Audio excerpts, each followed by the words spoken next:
오늘 이제 본문 말씀은 제목이 한번 같이 읽어볼까요? 시작. 무엇을 하든지 주님 앞에서 하라. 예, 무엇을 하든지 주님 앞에서 하라. 이것을 우리가 여러분들 그 성경 일독표를 보시게 되면 그 뒤편에 우리 교회 주제가 써 있죠. 표가 써 있죠. 같이 읽습니다. 시작. 예배가 삶이 되고 삶이 예배가 되게 하라. 맞습니다. 오늘 말씀도 예배에 대한 이야기입니다. 예배에 대한 이야기. 우리는 무엇을 하든지 주님 앞에서 하는 예배자로 살아야 됩니다. 우리는 어느 곳에서 무엇을 하든 예배자로 살고 그 예배자의 삶이 하나님 앞에 영광이 되어야 되는 것이죠. 여러분, 세상은 두 가지의 세계가 있습니다. 하나는 영적인 세계가 있고요, 하나는 육적인 세계가 있습니다. 영적인 세계는 이제 우리 천군과 천사, 예수 그리스도, 우리가 하나님, 보이지 않는 영이신 그분들, 그것이 우리가 영의 세계라고 얘기를 하고요. 육의 세계는 우리가 이 땅에서 살아가는, 부딪히고 있는 세계를 육의 세계라고 얘기합니다. 그러나 영의 세계이든 육의 세계이든 그 모든 것의 주인은 누구다? 하나님이신 거예요. 그러나 누가 이걸 나눠놨느냐? 마귀가 나눠놨습니다. 마귀가. 그래서 육의 세계에는 피 흘림이 있고요, 죽음이 있고요, 아픔이 있고요, 고난이 있고요, 슬픔이 있고요, 다른 사람을 배신하는 것이 있고요, 다른 사람에게 상처를 주는 게 있고요, 다른 사람으로부터 상처를 받는 게 바로 무엇이다? 육의 세계라는 겁니다. 이 육의 세계를 통해서 우리에게 주어지는 것은 결코 이득이 없습니다. 그런데요, 우리는 이 육의 세계에 속해 있지만 영의 세계의 인도함을 받는 삶을 사는 사람들이에요. 믿습니까? 영의 세계, 중요한 겁니다. 우리가 지금 예배하고 기도하는 것은 영의 세계를 지금 나누고 있는 거예요. 믿습니까? 예. 그런데요, 우리가 또 신앙생활을 하면서도 우리의 삶을 두 개의 영역으로 나누는 분들이 있습니다. 첫 번째는 종교의 영역으로 나누고요, 두 번째는 세속적인 영역으로 나눕니다. 여러분들은 여러분의 삶이 혹시 종교적인 영역과 세속적인 영역으로 나누고 있지 않습니까? 주일 예배는 하나님 앞에 드리고 월요일부터 토요일까지는 직장생활이나 가정생활이 내 마음대로 살아가지 않으십니까? 내 기준에 의해서 살아가지 않으십니까? 마치 이건 거룩한 일이니까 신경을 써야 되고 이건 사적인 일이니까 대충 넘어가도 된다고 판단하지 않으십니까? 교회에서는 거룩한 말을 쓰고 온화한 표정을 쓰고 사람들을 사랑으로 대하는 것 같지만 여러분의 가정에 가서는 신경질적으로 신경질을 내고 자녀들에게 폭군처럼 대하고 직장에 가서는 사람들에게 막 인상을 쓰고 찾아오는 손님들도 막 욕을 하는 이런 모습을 혹시 여러분들 갖고 계십니까? 여러분, 그것은 신앙이 아닙니다. 신앙이 아니에요. 예수가 우리 마음에 있게 되면 우리는 예수로 사는 사람들입니다. 그럼 우리는 어디에 있든지 예수의 성품으로 사는 사람들이에요. 예수의 성품으로. 여러분, 교회에서 10시간 기도하고 집에 가서 1분 고민하면, 1분 불평하면, 1분 속상해하고 1분 동안 하나님 앞에 불평하면 10시간 기도한 거 아무런 소용없습니다. 그 사람의 신앙은 1분으로 나타나는 겁니다. 믿습니까? 얼마나 많이 기도하느냐, 이것도 중요하지만 삶 속에서 기도한 만큼 살아내느냐도 더 중요하다는 거예요. 오늘 본문을 보게 되면 지금 이 사람들은 어디에 있냐면 이스라엘 백성들은 광야에 있습니다. 막 애굽에서 나왔어요. 우상을 섬기는 나라에서 나왔어요. 그리고 가나안이라는 다른 우상을 섬기는 그 지역으로 들어가기 전에 광야에 있습니다. 여러분, 지금 이 사람들은 어떤 세계를 살았냐면 잘못된 영의 세계에서, 우상을 섬기는 애굽에서 육적인 삶에 의해서 다른 사람에 의해서 끌려가는 삶을 살았던 사람들이에요. 자기들의 의지로 살아간 것이 아니라 왕이 다스리는 대로 노예로 살았던 사람들이에요. 근데 이 사람들이 지금 어디로 들어갈 거냐면 자기들이 나왔던 애굽보다 더 악한 영들이 있는, 더 악한 죄를 짓는 그 나라로, 그 땅으로 들어가야 됩니다. 가나안으로 들어가는 거예요. 그런데 자기들이 애굽에 있을 때는 윗사람들이 시키는 대로 한번 살았으면 됐는데 이 가나안 땅은 자기 마음대로 다른 사람을 짓누르고 죽이고 빼앗는 치열한 육적인 세계로 들어가야 돼요. 오늘은 그 영적인 세계와 영적인 세계, 그 세계에서 살아왔던 이스라엘 백성들에게 가나안에 들어가서 어떠한 삶을 살아야 되는지를 하나님께서 훈련시키고 있습니다. 광야는 훈련장이에요. 그래서 레위기 19장 2절을 보게 되면 너희는 거룩하라 나 주 너희 하나님이 거룩하다 얘기하면서 너희는 이제 나의 백성이니까 거룩함을 가지고 가나안에 들어가야 된다는 거예요. 가나안에 들어가서 거룩함을 드러내야 된다는 겁니다. 그런데요, 한번 생각해 보세요. 오늘 17장은 크게 두 부분으로 나눌 수가 있는데요. 1절부터 9절까지는 오늘 우리가 읽은 것은 하나님 앞에 와서 제물을 잡으라는 거예요. 그리고 예배에 대해서 예배 드리는 제물에 대해서 얘기를 하는데요. 10절에서 16절까지 보게 되면 재미있는 문구가 나오는데 피를 먹지 말라는 문구가 나옵니다. 이 얘기는 뭐냐면 고기를 먹는 것을 얘기를 하는 거예요. 너희들이 짐승을 잡는데 고기는 먹되 피는 먹지 말라고 얘기를 합니다. 그렇다면 지금 어디에서 무엇을 하든 어떻게 제물을 드리던 제물을 잡는 것은 어디에 나와서 하라고 그랬어요? 3절 한번 보세요. 3절 이스라엘 집안에 속한 사람은 누구든지 소나 양이나 염소를 잡을 때에는 진 안에서 잡든지 진 밖에서 잡든지 그것을 어디로 가져와라? 회막 어기로 가져오라는 거예요. 지금 회막이라는 것은 지금 임시 성전을 얘기합니다. 성막을 얘기하는 거예요. 그러니까 너희들이 제물을 잡아야 되는데 그 제물을 하나님 앞에 드리는 제물을 어디서 잡아라? 성막 앞에서 잡아라. 그런데 또 한 가지는 피를 먹지 말라는 표현 속에서 우리가 알 수 있는 것은 너희가 먹을 고기를 잡으려고 할 때, 도축하려고 할 때 그것 또한 어디서 해라? 회막 앞에서 하라는 겁니다. 회막 앞에서. 너희들이 하나님 앞에 드리는 예물도, 하나님 앞에 드리는 제사도 회막 앞에서 시작하라는 거예요. 그리고 너희들의 삶 속에서 너희 육신을 위해서 먹는 음식을 마련하기 위해서 짐승을 잡을 때도 어디서 잡아라? 회막 앞에서 잡으라는 겁니다. 하나님은 왜 이것을 시키셨을까요? 그냥 몰래 잡아먹으면 되는데 왜 그랬을까요? 여러분, 지금 우리는 모든 삶의 현장에서 이 17장에서 우리에게 주는 것은 너희들의 삶은 모두 회막문 앞에서의 삶이 되어야 된다는 거예요. 성전 앞에서의 삶이 되어야 된다는 겁니다. 성전 중심의 삶이 되어야 된다는 거예요. 예배 중심의 삶이 되어야 된다는 겁니다. 가축을 잡아서 고기를 먹는 일처럼 지극히 일상적인 행위조차도 반드시 회막문 앞으로서 가져오라는 거죠. 먹는 것조차도 예배 중심이 되어야 된다는 겁니다. 사랑하는 성도 여러분, 3절에 보게 되면 소나 어린 양이나 염소를 잡든지라는 표현이 있습니다. 이 표현 속에서 제가 말씀드린 것처럼 제물을 잡는 거죠. 하나님께 제사를 드리기 위해서 동물을 잡는 행위입니다. 그런데 그것도 회막문 앞에서. 그 이유가 정해져 있어요. 7절 보시기 바랍니다. 왜 그랬는지를. 7절 같이 읽습니다. 시작. 순염소 귀신들에게 제물로 바치는 음행을 저질러서는 안 된다. 이것은 그들이 대대로 영원히 지켜야 할 규례이다. 자, 보세요. 지금 가나안 땅에는 어떤 사람들이 있었냐면 악한 사람들이 있었어요. 정말 악한 사람들입니다.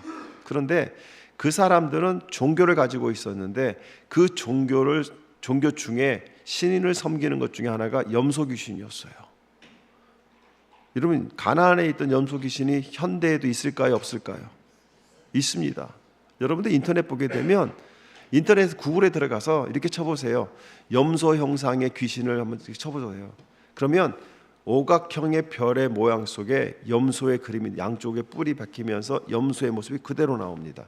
이게요, 사탄교회의 상징입니다. 사탄교회의 상징.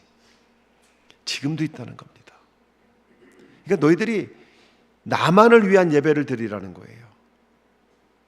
다른 신을 섬기는 것을 하지 말라는 겁니다. 오로지 나만을 위해서 예배를 드리고, 두 번째로 너희들이 먹을 것을 위해서 동물을 잡을 때에도 평범한 식사를 위해서 양이나 염소를 잡을 조차도 회막 문 앞에서 가져와야 된다는 것은 뭐냐면 하나님의 백성에게는 세속적인 일상이 없다는 겁니다. 먹고 마시는 것, 일하고 쉬는 것, 모든 삶이 하나님 앞에서 드려진 예배가 된다는 것이에요. 우리는 먹는 것조차도 예배가 되는 겁니다. 왜요? 먹기 전에 우리는 뭘 합니까? 기도를 하잖아요. 안 하는 분이 한 3분 계신 것 같아요. 먹기 전에 뭐 하지? 수저 놓네? 뭐 이런 분이 몇 분 계신 것 같아요. 먹기 전에 기도를 하면 그 기도로 시작하는 예배입니다. 그래서 우리가 친교라고 얘기하지 않고 나눔의 예배라고 하는 거예요. 나눔의 예배.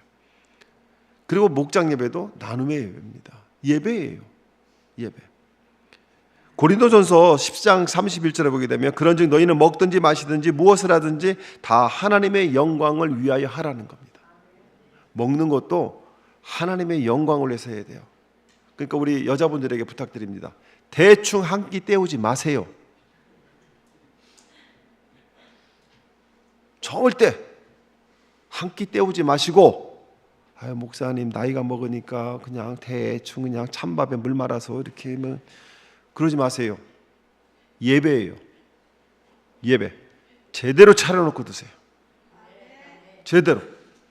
정찬을 차려놓고 드세요. 예배예요. 예배. 옆에 분에게 먹는 것도 예배입니다. 시작. 예배예요. 하나님 앞에 드리는 예물은 좋은 거 먹어야 돼요. 그러니까 좋은 거 찾아 드셔야 돼요. 대충 드시지 마시기 바랍니다. 자, 그런데 우리는요 모든 것이 예배라고 그러는데 현대 우리 보게 되면 우리는 하나님께 나아가는 방법을 스스로 선택하려고 합니다. 내가 편한 방식으로, 내가 좋아하는 방식으로 예배를 드리려고 합니다. 아니에요. 하나님이 원하시는 방식으로 예배를 드려야 됩니다. 정말 중요한 겁니다. 우리 노은종 사모님 계신가요? 어디 계시죠? 안 들어오셨나요? 거기 계세요? 어제 저희 아내가 감기가 폭 걸렸어요. 그래서 이제 대충 밥을 제대로 못 먹어서 제가 밥을 삶아줬거든요. 근데 아침에 이제 교회 왔다 들어가 보니까 사모님이 집에서 막 뭔가를 만들고 있어요. 그래서 뭐해요? 그랬더니 북엇국을 끓인대. 아내가 사모님이 아무것도 못 드셨으니까 북엇국을 끓여서 좀 이렇게 드시게 하려고 끓이고 있대. 예. 정성이 가득하죠. 얼마나 이뻐요. 근데 우리 아내는 생선을 못 먹어요. 먹으면 두들기 나요. 북어는 생선이에요, 아니에요? 그죠? 그런데 노은정 사모님은 우리 아내를 위해서 정성을 다했어요. 나는 북어국을 사골국처럼 끓인 사람 처음 봤어요. 정성을 다했어요. 그런데 정작 본인은 못 먹습니다. 우리의 예배가 그렇다는 거예요. 우리는 하나님이 받으시는 예배를 드려야 되는데 내가 드리고 싶은 예배를 드리려고 해요. 내 기준에 의해서, 내 마음대로, 잘못된 기준에 의해서. 여러분, 세상의 교회라고 다 똑같은 교회 아닙니다. 세상의 목사라고 다 똑같은 목사들 아닙니다. 유튜브를 보게 되면 진짜 목사 같지 않은 목사들 너무 많습니다. 예배를 자기들 마음대로 만들어버려요. 예배를 자기들 마음대로. 그 예배 아닙니다. 예배는 성경에서 뭐라고 얘기하는지대로 따라가는 것이 예배입니다. 창세기에 나오는 가인을 우리 잘 알고 있습니다. 그 가인이 제사를 잘못 드렸잖아요. 그죠? 그런데 가인은 자기의 방식대로 최선을 다해 드렸습니다. 그리고 하나님이 받지 않으니까 뭐라고 하냐면 내 정성을 왜 받지 않으십니까? 나도 열심히 했는데 왜 동생 것만 받습니까? 하고 따졌습니다. 근데 하나님이 뭐라고 하냐면 나는 네 예배 받고 싶지가 않다고 얘기합니다. 여러분, 우리가 드리는 게 중요한 것이 아니라 하나님이 받으시는 것이 중요합니다. 여러분이 오늘 예배를 오셨다 할지라도 하나님이 받으시는 예배가 완성이 돼야 된다는 것이죠. 하나님은 우리 열심이 아니라 하나님이 정하신 방식을 원하는 거예요. 그것이 회막문 앞에서 곧 하나님이 지정하신 만남의 장소에서 하나님을 예배하는 겁니다. 우리의 예배 장소는 어딜까요? 첫 번째는 교회입니다. 두 번째는 여러분의 가정입니다. 세 번째는 여러분의 직장입니다. 그곳이 예배 장소가 되어야 되는 거예요. 왜요? 우리 안에는 누가 계세요? 성령님이 계세요. 그 성령님은 예수님으로 말미암아 우리 안에 오셨죠. 그렇다면 한번 생각해 보세요. 우리의 회막문은 어디가 되어야 되느냐? 예수 그리스도가 되는 거예요. 자, 요한복음 14장 6절에 보게 되면 예수께서 그에게 말씀하셨다. 나는 길이요 진리요 생명이다. 나를 거치지 않고서는 아무도 아버지께로 갈 사람이 없다 얘기합니다. 이 얘기는 뭘까요?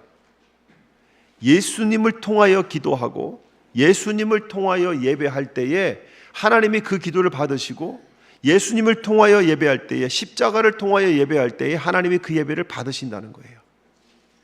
그러므로 내가 가정에 가게 되면 그 안에 거기서도 예수님이 계신다는 것이죠. 거기에서 하나님 앞에 가정 예배를 드릴 때 가정에서 가족들과 함께 식사 기도를 할 때 그것이 예배가 되어야 된다는 겁니다.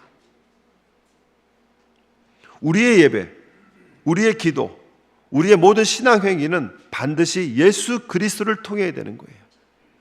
내 의, 내 열심, 내 방식이 아니라 오직 그리스도의 의, 그리스도의 은혜, 그리스도의 방식으로 하나님께 나아갈 때에 그것을 올바른 신앙생활이라고 얘기합니다.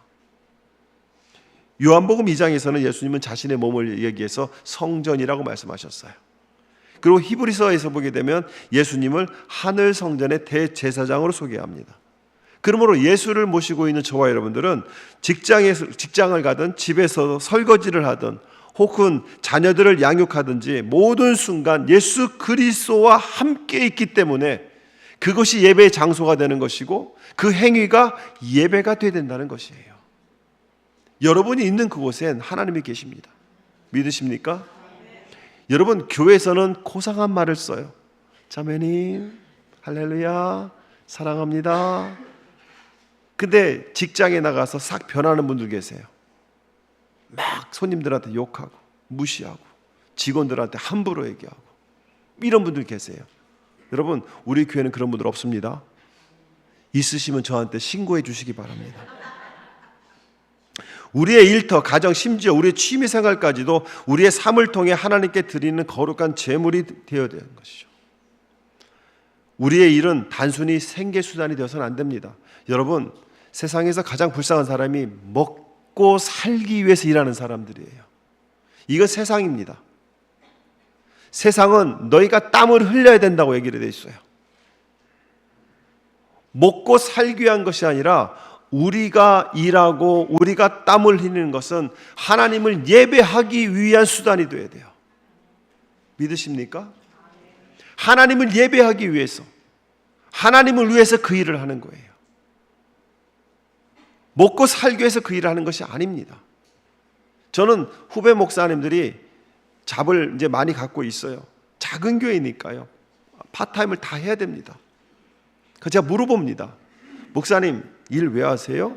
그러니까 뭐라 하냐면, 목사님 사례비가 없어서 가족을 이끌려면 제가 일할 수밖에 없죠. 이렇게 얘기합니다. 그럼 제가 그러죠. 목사님, 그거 바뀌지 않으면 당신은 그때 평생 그 일을 해야 돼. 당신은 목회를 하기 위함으로 부름을 받은 사람이다. 그러면 목회를 하기 위해서 지금 일을 하는 거지 가정을 위해서 일하는 것이 아니다. 이게 바뀌지 않으면 당신은 평생 그렇게 살아야 된다. 여러분, 우리는 하나님을 위해서 내가 그 일을 하고 있다고 믿으시기 바랍니다. 바뀌어야 돼요. 하나님을 위해서 그 일을 하는 거예요. 본인이 여기 있지만 누구라고 말씀 안 드리겠습니다. 어떤 분이 이런 간증을 해요. 목사님, 제 남편이 하는 일이 어떠한 그 시스템을 간결화시키는 거예요. 간결화시키는 거예요. 그러니까 복잡한 시스템을 간결하게 시키다 보면 피해를 입는 사람들이 있어요. 어떤 사람들이냐면 그 일을 하던 사람들이에요. 그러니까 10명이 하던 거를 이분이 가셔서 시스템을 간결하게 맞춰 놓으면 4명이면 가능한 거예요. 그럼 6명은 어떻게 되는 거예요?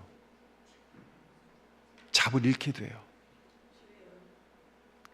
이분이 그 일을 하면서 갈등을 느끼는 거예요. 나로 인하여. 저는 그분의 그 간증을 들으면서 이런 생각했어요. 하나님이 그분 마음에 계시는구나.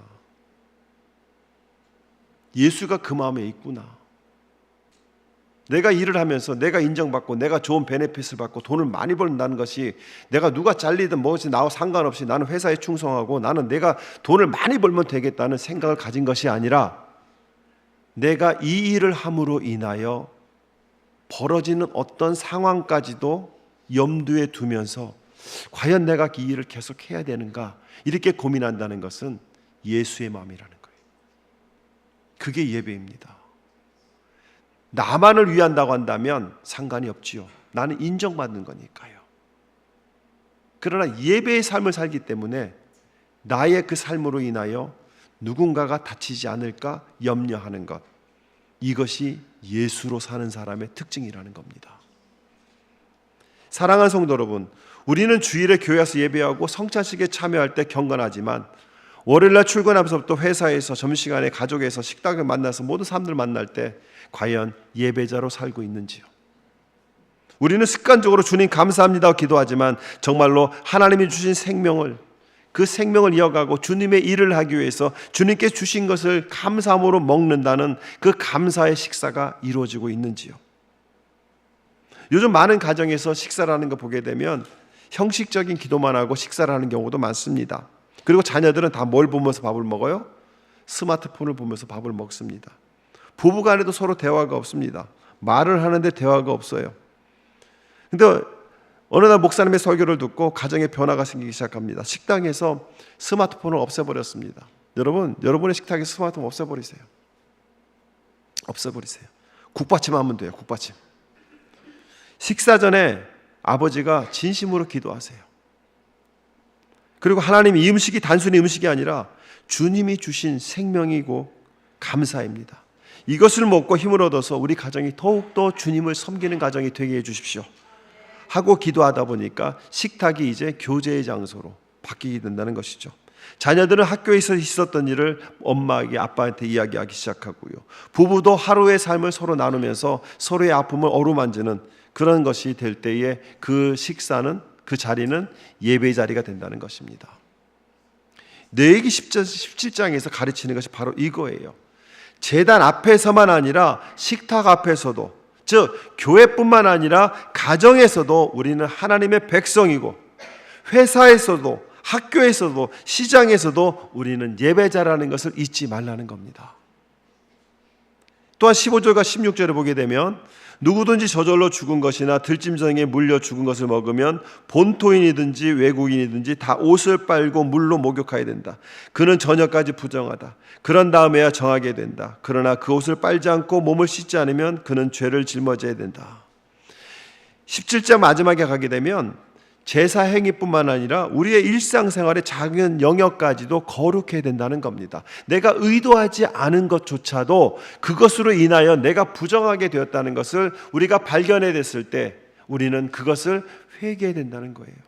살다 보면 나도 모르게 내가 원하지 않은 상태에서 부정하게 될 수 있습니다. 내가 의도하지 않은 상태에서 죄를 지을 수 있습니다.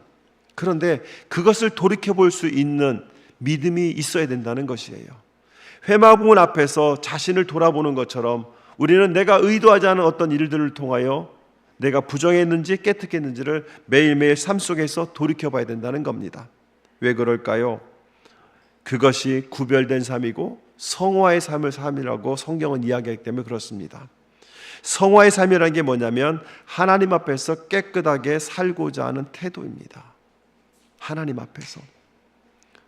사랑하는 성도 여러분, 그렇다면 현대를 살아가는 저 여러분들이 무엇을 통해서 우리가 살아가야 될까요? 첫 번째는 회막문 앞에서 사는 것처럼 우리는 예수를 중심으로 살아야 됩니다. 누구를 중심으로? 예수를 중심으로. 매일 회개와 말씀 묵상이 있어야 돼요. 여러분 성경 읽으셔야 됩니다. 읽으셔야 돼요. 그리고 가정에서 가정 예배 드리세요. 가정 예배 어렵게 드릴 필요 없습니다. 이것만 있으면 돼요. 암송 말씀만 있으면 돼요. 암송 말씀. 남편과 아내가 모이세요. 모이셔서 한 번 읽고 기도하시면 예배입니다. 묵도하심으로 예배 드리겠습니다. 이거 아니에요. 온 가족이 앉아서 읽는 거예요. 아빠는 한글로, 엄마도 한글로, 애들은 영어로 같이 읽는 겁니다. 그리고 아빠가 축복기도 해주고 엄마가 축복기도 해주고 애들이 기도하는 거예요. 그러면 말씀은 살아있어서 자신을 돌아보게 만들고 우리 안에 성령의 은혜가 채워지게 되면 우리는 정하게 된다는 것이죠. 인터넷에서 무심코 보는 영상이 죄로 우리를 몰고 갈 수도 있습니다. 다른 사람에게 무심코 던지는 가벼운 말 한마디가 그 사람을 힘들게 할 수 있습니다. 혹은 직장에서 아주 작은 불의와 타협하는 순간 사소한 것들이 우리를 부정하게 만들 수도 있습니다. 사랑하는 성도 여러분, 우리가 하나님 앞에 살기로 결단했다면 그 결단은 주일 하루에만 국한되는 것이 아니라 여러분의 혀가 거룩해져야 됩니다. 여러분의 말은 기도입니다. 여러분이 말하는 대로 하나님이 들으신다고 하셨어요. 힘들어 죽겠다 그러면요, 하나님이 그 기도에 응답하셔서 오늘 밤 데려갈 수도 있습니다. 죽고 싶다. 아니에요. 말 한마디 한마디가, 여러분들이 무심코 뱉는 말 한마디가 저주일 수 있습니다. 여러분들이 무심코 뱉는 말이 축복일 수 있다는 것이죠. 여러분들이 보는 것을 구별하셔야 됩니다. 보인다고 다 보는 거 아닙니다. 우리가 눈을 피해야 될 때도 있고 눈을 감아야 될 때도 있고 시선을 입으로 돌려야 될 때도 있습니다. 눈에 보이는 걸 어떻게 해요? 내가 보려고 한 게 아니에요. 보였어요. 처음에는 보였지요. 나중에는 관찰하잖아요. 그게 우리들의 습성이잖아요. 여러분들이 앉아있는데 미니스커트 입은 어떤 아가씨가 슥 지나가면 눈에 보인 거잖아요. 남자들 10명 중에 8명은 따라가잖아요. 이런 것들이 우리 일상생활에 너무나 많다는 겁니다. 여러분의 손이 행하는 모든 일이 하나님 앞에 헌신이 되어야 됩니다. 하나님이 주신 귀한 손으로 도둑질하면 안 되겠죠. 하나님이 주신 귀한 손으로 다른 사람을 때리는 폭력을 하면 안 되겠죠. 섬기는 일을 하고 가서 위로의 말을 하고 좋은 것을 보고 좋은 것을 나눠야 되지 않겠습니까? 어떤 분이 그래요. 목사님, 그렇다면 그 율법주의 아닙니까? 형식주의 아닙니까? 아니에요. 우리가 이것을 하나님께서 가르쳐 주시는 것은 정체성의 문제입니다. 너희가 이것을 지켜라는 것이 아니라 너희가 누구인지를 알라는 거예요. 너희가 지금 어둠의 세계로 들어가는 거예요. 악한 세계로 들어가는 거예요. 그 속에서 너희가 누구인지를 알라는 거예요. 정체성의 문제이지 이거는 율법주의가 아니라는 겁니다. 우리는 누구인지를 모르고 살아갑니다. 누구인지를 모르고 살아가고 있기 때문에 무엇을 해야 되는지를 모르는 것이죠. 우리는 세상에 살지만 세상에 속해 있지 않습니다. 우리는 세상과 구별되어야 돼요. 하지만 그 구별이 세상으로부터의 도피가 아니에요. 세상 한복판에서 빛과 소금으로 살아야 된다는 겁니다. 그럼 내가 어떻게 사느냐가 주님의 영광을 드러낸다는 것이죠. 여러분의 직장에서 하나님의 말씀을 선포하시기 바랍니다. 다니엘과 세 친구를 기억하시잖아요. 바벨론이라는 우상의 나라 한복판에서 왕이 내린 음식을 먹으라는 명령을 지키지 않으면서 다니엘은 오로지 하나님 앞에 집중했어요. 내가 누구인지를 잃어버리지 않았다는 거예요. 내가 비록 포로이지만, 내가 비록 나라를 잃은 백성이지만 나는 하나님의 자녀라는 것을, 하나님의 백성이라는 것을 단 1분도 잊지 않고 하나님 바라보며 살아갔던 다니엘은 본인이 생각하지 않았던 그 일들을 하나님은 복으로 주셨다는 겁니다. 사랑하는 성도 여러분, 오늘도 우리에게 똑같은 도전이 주어집니다. 우리는 월요일부터 토요일까지 세상 한복판에 살아갑니다. 직장에서, 학교에서, 시장에서 우리는 세상 사람들과 함께 일을 하고 함께 먹고 함께 웃습니다. 그런데 우리는 그들과 달라야 되지 않을까요? 모두가 부정직할 때 우리는 정직해야 됩니다. 모두가 욕심을 부릴 때에 우리는 나누어야 됩니다. 모두가 자기 이익만을 추구할 때 우리는 이웃을 섬겨야 된다는 것이죠. 모두가 내 성과를 내기 위해서 일할 때에 내가 일하는 것으로 인하여 누가 다치지 않을까 염려하는 그분의 마음처럼, 그 예수의 마음으로 우리가 살아야 되지 않을까요? 이것이 거룩이에요. 그게 거룩이라는 겁니다. 회막문 앞에서 너희가 예배를 위해서 짐승을 잡던, 너희가 먹기 위해서 짐승을 잡던 회막문 앞에서 나를 바라보며 그 일을 행하라는 것은 세상으로부터의 격리가 아니라 세상 한복판에서 하나님을 의식하며 살아가는 것이에요.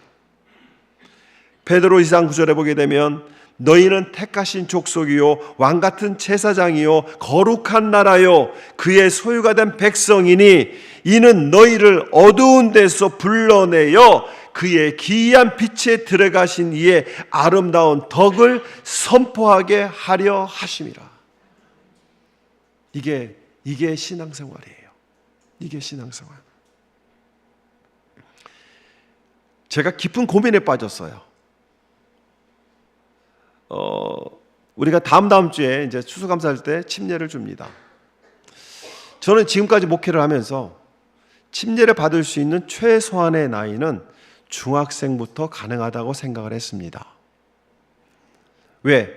그래야 영접이 뭔지, 구원이 뭔지 본인이 생각하고 본인이 말을 할 수 있고 선포할 수 있다는 최저 발음 라인이 중학생이라고 저는 생각했어요. 그래서 저는 우리 아이들에게 중학생 되면 침례를 줬습니다. 목사님 저도 침례 받고 싶어요. 친구가 받으니까 저도 받고 싶어요. 그랬을 때 너는 올해는 못 받아. 내년에 받아. 지금도 유대인들 지역에 신행하게 되면 성년식을 합니다. 성인식을 하죠. 그러면 12살, 13살 요 나이대에 그 아이들이 그 시내강에서 그 성도들을 다 앉혀놓고 유대인들을 앉혀놓고 토라를 읽습니다. 히브리어로 읽어요. 토라를 읽어요. 토라를 읽으면서 이것을 강론합니다. 설교하는 거예요. 그 얘기는 뭐냐면 성년은 최소한 자신이 누구이며 성인은 내가 무엇을 해야 되는지를 하나님과의 인격적인 만남을 설명할 수 있는 사람이 성인이라고 얘기를 합니다. 그래서 12세가 되면 밧미츠바라는 그 행위를 지금도 하고 있습니다. 근데 한 선생님이 저한테 왔어요. 목사님, 우리 아이의 꼬맹이가 침례를 받고 싶어 해요. 몇 살인데? 세컨 그레이드. 세컨이면 몇 살이에요? 8살? 7살? 그 제가 애가 무슨 그랬더니 목사님 얘가요 구원의 확신이 확실해요. 물어봤어? 예. 뭐라대? 내 안에 예수가 계시는데 분명히 내 안에 예수가 계시는데 내가 왜 침례를 못 받아요? 예수 믿으면 받을 수 있는 거 아니에요. 내 안에 예수가 있어요. 그 얘기를 듣는데 정말 감동이 됐어요.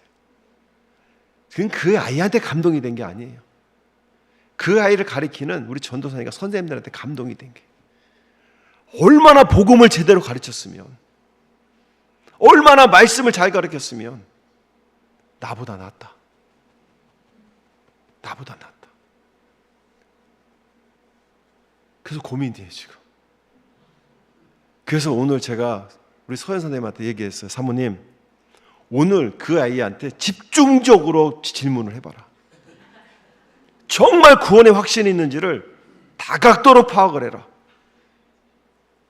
그래서 본인이 본당에 앞에 나와서 내가 예수 믿고 구원받았습니다를 입으로 시인하고 내가 왜 침례를 받아야 되는지를 구원의 확신에 대해서 설명할 수 있으면 침례 주자.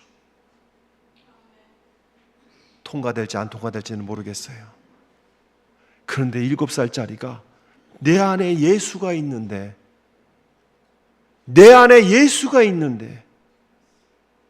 여러분 이런 교회를 여러분은 다니고 계시는 거예요.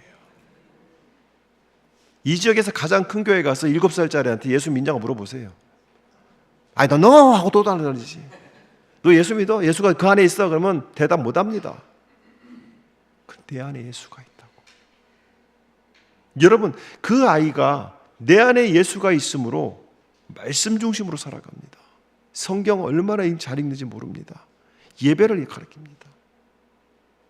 요즘 우리 애나는 아빠에게 성경을 가르칩니다. 아빠하고 성경을 같이 읽으면서 설명을 해줘요, 서로가. 사랑하는 성도 여러분, 예수님은 우리에게 회막문이 되어주셨어요. 언제든지 예수님을 통하여 십자가 앞에 나갈 수 있고 하나님 앞에 나아갈 수 있는 길을 열어주셨어요. 그러면 우리는 24시간 365일 하나님 앞에서의 삶을 사는 것이 신앙생활이라는 겁니다. 내가 직장에서 하는 것, 직장에서 시키는 걸 하지만 그것이 하나님 앞에 영광이 되는가, 사람들한테 어떤 피해를 주지 않는가, 나의 이익만을 위한 것이 아닌가를 고민할 수 있는 그 신앙이 참신앙이라는 것이에요. 저는 그분이 침례받았으면 좋겠어요. 그 정도 신앙이면 침례받아야죠. 이 안에 예수가 있으니까. 우리의 삶을 둘러싼 모든 것이 하나님의 주권 앞에 있음을 인정하는 거 아니겠습니까? 예수가 내 안에 있는데, 예수님이 나의 주인이신데 첫 순종을, 침례를 받아야 되지 않습니까? 우리의 생명, 우리의 시간, 우리의 일터, 우리의 관계, 심지어 우리의 작은 식사하는 부분까지도 온전히 하나님의 것이고 그것을 인정하는 것이 예배가 된다는 것입니다. 사랑하는 성도 여러분, 분명히 말씀드립니다. 우리가 세상에 살지만 세상에 속하지 않은 사람들이에요. 그것을 성령님은 우리 안에서 일깨워 주시는 거예요. 우리는 구별된 백성이며 구별된 세상의 한복판에서 빛으로 소금으로 살아가는 것입니다. 그 첫 시작이 어디냐? 침례와 세례라는 겁니다. 교회 다녔으니까, 그냥 교육과정 거쳤으니까 받는 것이 아니에요. 정말 내 안에 예수가 계시는데, 예수가 나의 구세주이신데 그 주권 안에 내가 들어가겠습니다 하고 선포하는 것이 침례와 세례라는 것입니다. 사랑하는 성도 여러분, 그렇다면 우리가 이것이 가능할까요? 이렇게 물어본 사람도 있을 겁니다. 우리는 너무 약합니다. 쉽게 무너집니다. 오늘 여러분들이 난 할 거야 그래놓고 오늘 집에 가다가 남편하고 차선 바꾸는 것 때문에 싸울 수도 있습니다. 내가 다시는 이 차 안 타 이러면서 막 째려볼 수도 있어요. 그러네요. 예수가 그 힘을 우리에게 주신다면, 예수님이 우리에게 그 능력을 주신다면 우리는 살 수 있다는 것입니다. 그 능력이 어디에서 오는 거예요? 십자가의 은혜에서 오는 것입니다. 매일 아침 이렇게 기도하십시오. 주님, 오늘 하루도 제 삶 전체가 예배가 되게 하시옵소서. 제가 일을 할 때도, 쉴 때도, 먹을 때도, 마실 때도 주님을 기억하게 하소서. 저뿐만 아니라 제 아내도, 제 남편도, 우리 아이들도 그렇게 살게 하시옵소서. 식사할 때에 기도를 회복하십시오. 눈 감다가 하나님 감사합니다 하고 뜨는 것이 아니라, 혼자 먹을 때도, 가족들과 함께 먹을 때도 형식적인 기도가 아니라 진심에 의해서, 주님, 이 음식은 주님이 주셨으니 이 음식이 나의 생명을 건강케 하여 주님을 위해서 살 수 있는 힘을 주십시오. 가정에서 그 기도를 할 때에 아이들은 자연스럽게 하나님이 주시는 것으로 우리가 살아간다는 것을 배우게 된다는 겁니다. 하루를 마칠 때에 자신을 돌아보시기 바랍니다. 나는 오늘 예배자로 살았는가? 나는 오늘 세상과 구별된 삶을 살았는가? 만약 실패했다면 그리스도의 보혈로 다시 죄 씻음을 받고 내일 다시 시작해야 되겠다. 매일매일 우리를 돌아보게 되면 우리의 신앙은 또 실패한 것 같지만 놀라지 마세요. 어제와 똑같은 상황에서 또 실패하고 또 실패하고 또 실패한 것 같지만 하나님이 보실 때는 여러분들은 계단 위로 올라가고 있다는 겁니다. 한 계단에서 넘어졌고 그 다음 계단에서 넘어지는데 우리는 넘어졌다고 생각하지만 우리의 신앙은 계단을 올라가고 있다는 거예요. 사랑하는 성도 여러분, 회막문이신 예수 그리스도, 그 앞에서 여러분의 삶을 살기를 축복합니다. 나는 하나님을 사랑하는 예배자입니다. 나는 하나님을 예배하는 예배자입니다. 저는 이 찬양이 너무 좋아요. 내가 서 있는 곳 어디서나 하나님을 예배합니다. 우리 찬양 잘 알고 있잖아요. 내 영혼 거룩한 은혜를 향하여, 하나님의 은혜를 향하여 우리의 영혼이 포커스를 맞추는 거예요.